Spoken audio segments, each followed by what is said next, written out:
Every weekend, most people spend 2 days doing chores that cost them money, mowing a lawn that gives them nothing, hauling groceries that vanish in a week, paying a water bill for grass.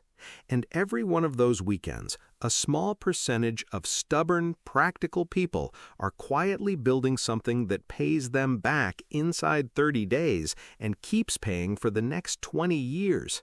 6 projects, 6 weekends, 0 specialized skills. That's what we're building today. Not fantasy homesteading, real weekend-sized systems that flip your property from a monthly bill into a monthly return. By the time this video ends, you're going to have a full 6-project blueprint you can start this Saturday. Materials list, build times, the exact dollar figure each one saves per month, and how long it takes to earn back what you spent on it. Every project costs under $200 in materials. Every one gets built in a single weekend by one person with a drill, a saw, and a working back. And every one of them starts putting money back in your pocket or food on your table inside the first 30 days. Here's the reality most homesteaders are quietly living with. You watch the videos, you buy the seed catalogs, you daydream about a self-sufficient property, and then Monday hits and your grocery bill is up 19% from 3 years ago. Your water bill jumped $42 last summer. Propane's over $3 a gallon, and every month it feels like you're paying more to depend on the same 3 companies. Egg prices doubled overnight and stayed there. Fresh herbs in the produce aisle cost $3 for a plastic clamshell of basil that turns to slime by Wednesday. A jar of dried oregano is $6. Your grocery run is now a small vehicle repair bill.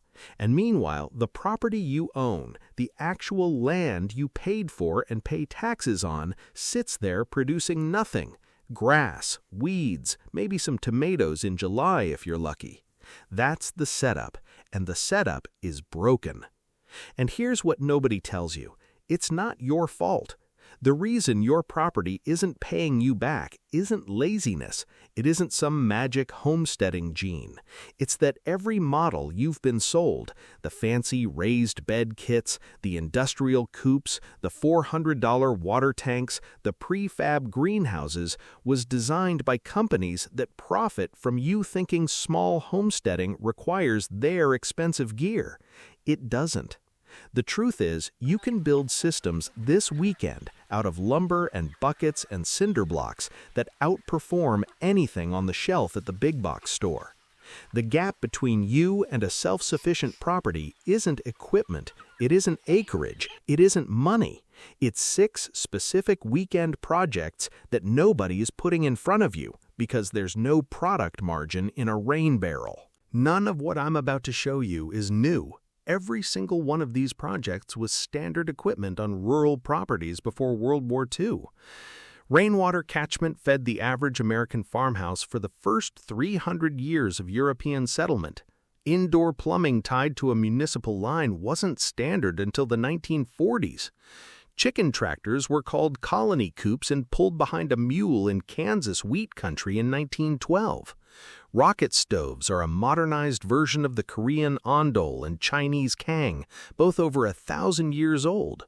And Hugelkultur beds have been building soil in Eastern European forest gardens since the 1600s. And every farmhouse from Maine to Oregon had an herb spiral or apothecary bed within 20 steps of the kitchen door until doctors and drugstores convinced everyone it was quaint. This isn't invention, it's recovery. We're pulling back knowledge that never should have been buried. If you're serious about turning your property into a paycheck instead of a payment, subscribe and hit the bell right now, because what's coming next is the exact build-by-build breakdown, and once you see the numbers, you can't unsee them. Project 1, the Rainwater Catchment Barrel Array. Your first source of free utilities. Here's the math that's going to hit you. For every 1 inch of rain that falls on 1,000 square feet of roof, you collect roughly 620 gallons of water. A modest 1,500 square foot house in an area that gets 30 inches of rain a year produces close to 28,000 gallons of catchable water annually. That's water your city is charging you for while it runs off your roof into the storm drain. The build is stupid simple. 4 food-grade 55-gallon barrels. You can find them for $15 to $25 each on Craigslist or from a local car wash. A diverter kit for your downspout runs about $30. Some PVC to link the barrels in series, a spigot at the bottom, a mesh screen on top to keep mosquitoes and leaves out, and you're done. Total build cost, under $150. Total build time, half a Saturday. Now the payback. One 220-gallon array running through summer irrigation displaces about $10 to $15 a month off your water bill in most municipalities, and it stops your garden from dying in the first drought. In a serious drought year, that same array is the only thing keeping your tomatoes alive. But water is only the first bill this weekend habit is going to erase. The next project turns your lawn into eggs. Project 2, the Chicken Tractor, your protein factory on wheels. A chicken tractor is a bottomless portable coop you move every day or two across your yard. 4 laying hens, Rhode Island Reds, Australorps, or Buff Orpingtons will give you between 800 and 1,000 eggs a year. At current prices around $4 to $5 a dozen for pasture-raised eggs, that's roughly $300 to $400 a year in eggs alone. And these birds are running your lawn for free. Every day they're in a fresh patch eating grass, weed seeds, ticks, grubs, and grasshoppers.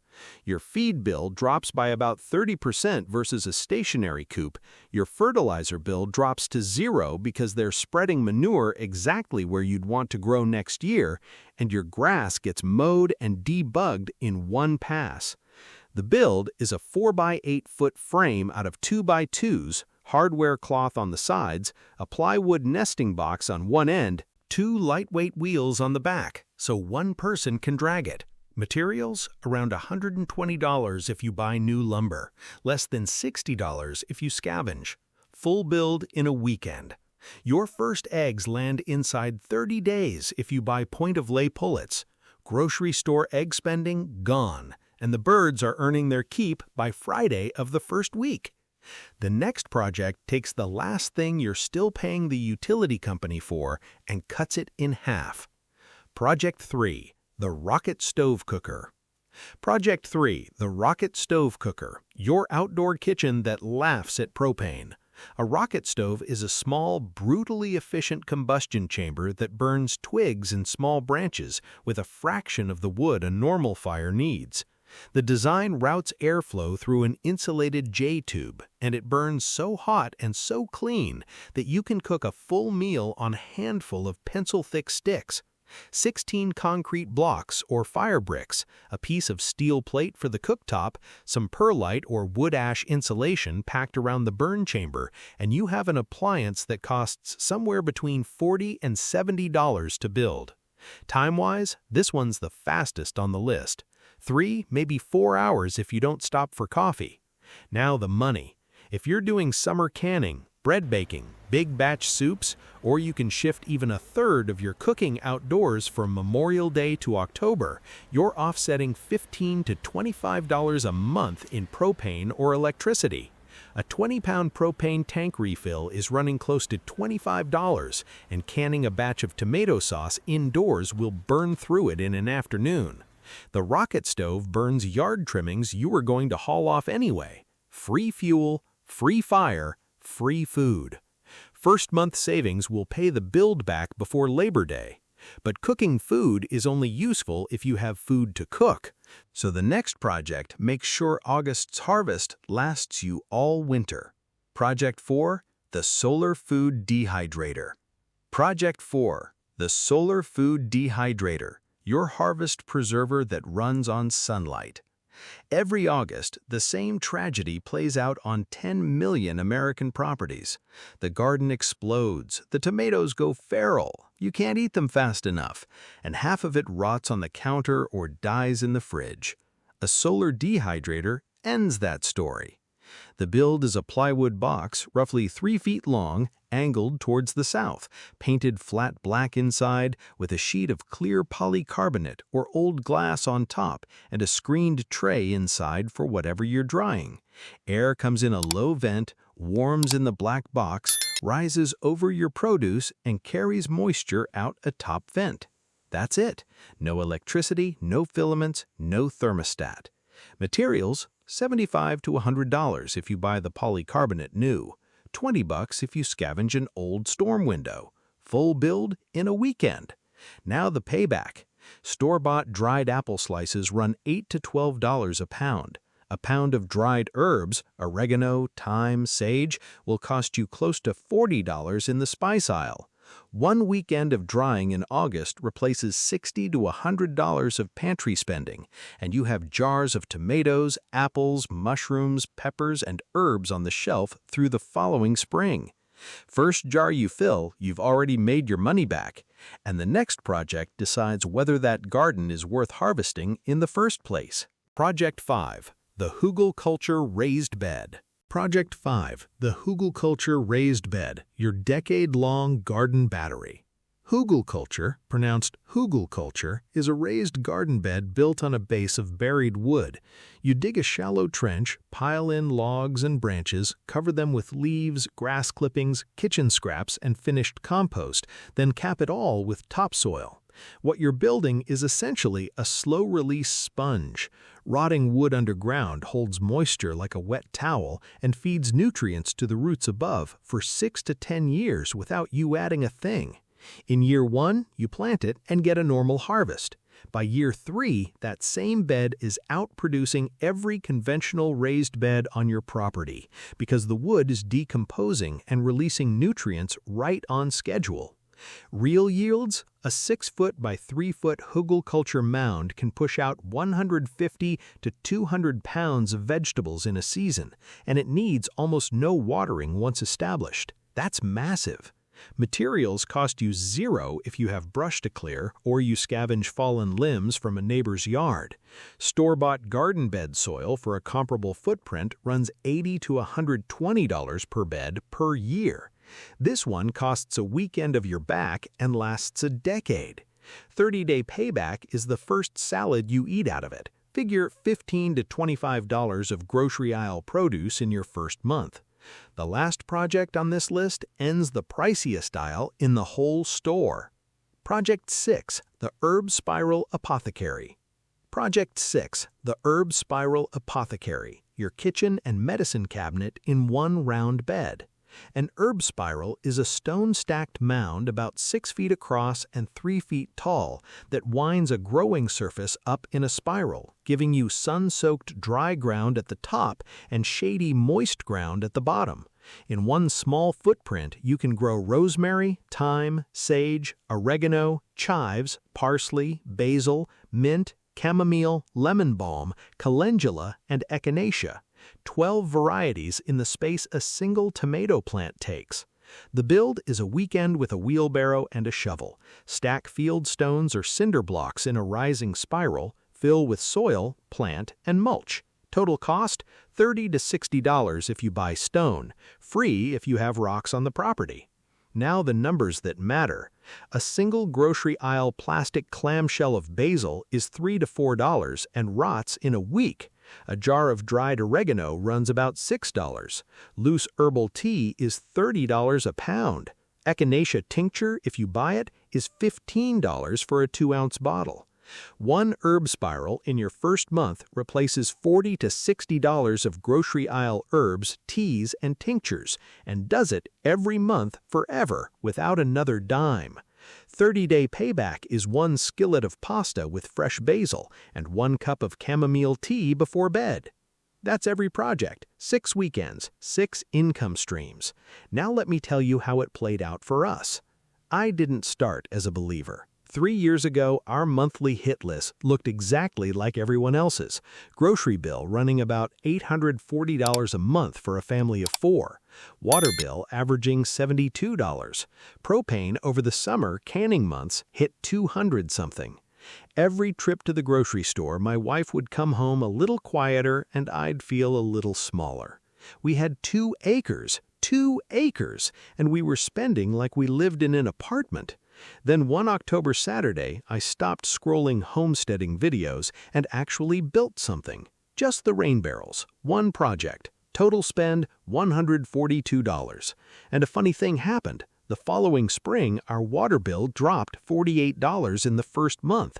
Not a huge number, but it was proof. So I built the chicken tractor over President's Day weekend. 4 Australorps in March, first egg the second week. April, and by Memorial Day, we hadn't bought a grocery store egg in a month and a half. Then the rocket stove, then the dehydrator in a mad late July weekend when the tomatoes were about to take the house, then the Hugelkultur bed the following fall, then the herb spiral last May. By month 12 of that first project cycle, our grocery bill had dropped by roughly $220 a month. Our water bill was down $40. Propane was down about $50 a month across the year. That's over $3,700 a year from 6 weekends of work. That's when I became a convert. Let me save you from the mistakes that wreck most people's plans, because I made almost all of them. Mistake 1, trying to build all 6 projects in one weekend. You'll burn out by Sunday afternoon and never touch a saw again. One project, one weekend. Master it before you start the next. The person who builds one solid rain barrel array in October and one chicken tractor in November is miles ahead of the person who half-finished 5 projects and quit. Mistake 2, buying new when used works fine. Craigslist, Facebook Marketplace, restaurant back doors, and old car washes are giving away food-grade barrels, pallets, cinder blocks, and old windows every week. The difference between a $150 rain barrel array and a $30 rain barrel array is a phone call. Mistake 3, skipping the math. Some people build the project, use it once, and don't bother tracking what it saved. Write the number down. Watch your utility bill and your grocery receipts. When you see $48 come off your water bill in month 1, you'll build the next project the following weekend without complaining. Mistake 4, buying the wrong chickens. Silkies are cute. They lay 100 eggs a year and quit by year 3. Rhode Island Reds, Australorps, and Buff Orpingtons lay 250 eggs a year and keep going for 4 to 6 years. In a project designed to pay back in 30 days, breed selection is the difference between a working system and a hobby that costs you money. Get these 4 things right, and every one of these projects pays. Picture your property 18 months from now. It's a Saturday morning in June. You walk out the back door with a cup of coffee, and the sound you hear is the rain barrels overflowing gently into the garden after last night's storm. The chickens are already working a fresh patch of grass in the tractor, and there are 5 eggs in the nesting box waiting for breakfast. The rocket stove has yesterday's coals still warm under a kettle. The dehydrator is loaded with the first flush of summer strawberries. The Hugelkultur bed is a wall of green so dense you can barely see the soil, and the herb spiral is throwing off basil and thyme and lemon balm you'll eat and drink today. Your grocery bill is a third of what it used to be. Your water bill is a fraction. Your propane sits mostly unused because you're cooking outside on scrap wood. The 6 weekend projects are running quietly in the background, paying you back every single day. You didn't buy more land, you didn't win the lottery, you built 6 things in 6 weekends. That's it. That's the whole trick. Now, I want to hear from you. Drop a comment and tell me which of these 6 projects you're building first. And if you've already built one, tell me what it saved you. I read every single comment. And if you've got a weekend project that's paid you back inside 30 days, put it below so everyone else can steal it. And next video, I'm breaking down the exact opposite problem, the 4 homestead projects that look brilliant on the surface and cost you more than they'll ever save you back. I've built 3 of the 4. I know exactly why they don't work. You need that one before you sink a single dollar into your next weekend project. Your property is not a bill, it's a business. Build it one weekend at a time.